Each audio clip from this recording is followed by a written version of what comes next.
বড় চমক রেখে দল ঘোষণা করল বিসিবি। টানা ৩ জয়ে ইতিমধ্যেই জিম্বাবুয়ের বিপক্ষে সিরিজ জয় নিশ্চিত করেছে স্বাগতিক বাংলাদেশ।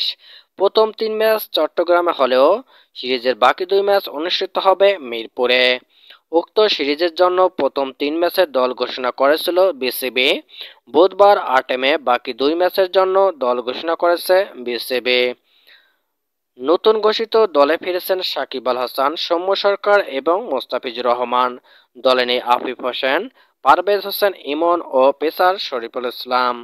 সাম্প্রতিক সময়ে ব্যাট হাতে বাজে সময় পার করা লিটন দাসকে বাকি ২ ম্যাচের দলেও রেখেছে বিসিবি।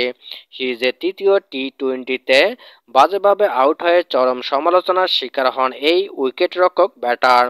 ধারণা করা হচ্ছিল বাকি ২ ম্যাচে দলে হয়তো রাখা হবে না লিটনকে। ১০ মাস পর দলে ফিরছেন তারকা অলরাউন্ডার সাকিব আল হাসান।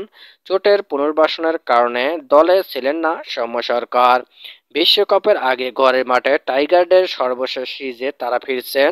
আগামী ১০ ও ১২ মে মিরপুর শেরেবাংলা স্টেডিয়ামে চতুর্থ ও শেষ টি-টোয়েন্টি মুখোমুখি হবে বাংলাদেশ জিম্বাবুয়ে।